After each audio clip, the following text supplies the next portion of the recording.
So, I was not planning on recording this late.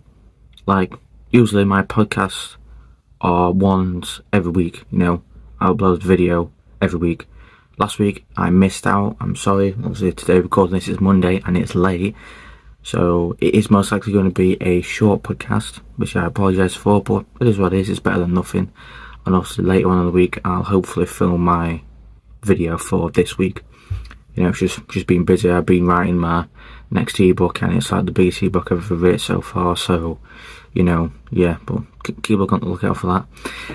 But yeah, today, as you can tell by the title, I'm going to look in, was Epictetus, who's a Stoic, religious, like Christian?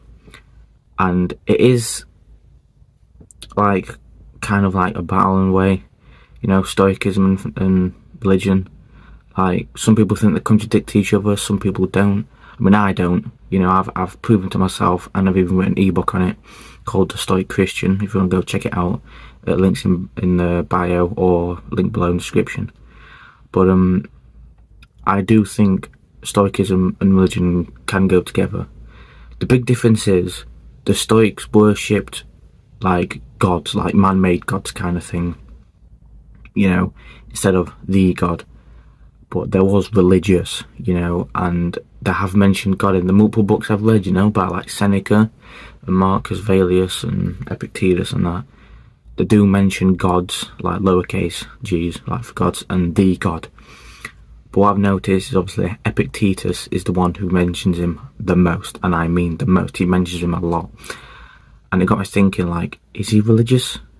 And it'd be cool if he is, because, I don't see many like religious Stoics, if you know what I mean, like people who are Christian and love the philosophy of Stoicism, because I love both and I can't have one or the other. For me, it has to be, I have to have them both, because Stoicism helps me with Christianity, it has done multiple times. Christianity helps me with Stoicism, so yeah. But today's episode is about, was Epictetus Christian? And obviously I've got my notes here, I've got the Bible ready. There's obviously, this is the book, The Teaching of a Stoic by Epictetus. It's a really good book. I haven't read it recently, no, but I do love it, so yeah, I really recommend that. But yeah, I've got my notes on that ready, so I'll look into that, of just some stuff that I said, like about God and mentioning him. Not everything, because he does mention him a lot, but some good points. So yeah, and my answer is yes, I think he was a Christian. Why? Well, I wasn't too sure before taking those notes. I mean, I would have leaned more towards yes, because of how much he mentions God and how much he respects him and that. But also I've got it here.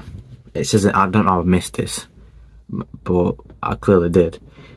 So like when it's like introducing him, like saying what Epictetus is, like who he is, should I say, and saying some stuff about him, it says he was a native of the town Hierapolis. I'm going to butcher this, I do apologise.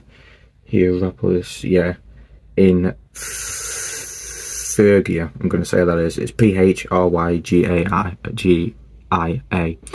So yeah, I'll probably butcher that up, but yeah, it was a native in this town, which had a Christian church. That's what it says. So clearly that's a sign that he was Stoic. Was Stoic, but that's a clear sign he was Christian. So I very much do believe it, and it is a nice thing, because sometimes I worry, like learning Stoicism, like, am I going against God? But I just feel like it's the devil. But like they do worship God, like I said, and they do they speak about Mother Nature as if she's the God, like the leader, if you know what I mean, like Mother Nature will pave your path and stuff like that. But the way I've got around that is you simply just replace it with God. So if it says something like Mother Nature paves your path, it's just change it to God paves your path, and it still makes sense and all that, which is good. But yeah, I'll go into the notes now to prove that, of the stuff he said about God, and hopefully prove that he is Christian. So it says it here: we are all sprung from God in an especial manner, and that God is the Father both of men And listen to this, and of gods, lowercase g. I put a capital G like an idiot, but yeah, saying that God is the father of men and of the gods they make up or whatever, which I think is a big point, and that's like the main point, is saying God is the God, he's the one, which is good. And another point is, it says, and yet God has not only given us these faculties by which we shall be able to bear everything that happens without being depressed or broken by it, which means he's given us stuff that we can bear. It's like God never gives anything that you can't bear, which is true. It even says that in the Bible somewhere, I'm pretty sure. But yeah, that's another point. And it says this and all: friends, wait for God. When he shall give the signal and release you from this service, then go to him. But for the present, endure to dwell in this place where he has put you. Short is your dwelling. And there's no point in mentioning God there. It does mention God a lot, and I mean a lot. Now, I didn't write this down, but another thing that I think is really good, he says, something like along the lines of, don't mess around with your woman until you've married her. It's not to mess around with each other, like it says in the Bible, to not have sex until you're married. Kind of the same goes there, which I think is really cool, and he's probably got that from the Bible, so good on him. And then the last point, what I've written down is, it is difficulties which show you what men are. Therefore, when a difficulty falls upon you, remember that God, like a trainer of wrestlers, has matched you with a rough young man.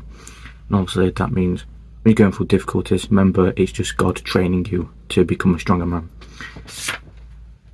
So, the Stoics do mention God a lot, so I do think, maybe not all, I don't think Marcus Aurelius were Christian. He could have been, Seneca could have been, Zeno could have been, some of the Epicureans could have been, which like the competing philosophy, for Stoicism.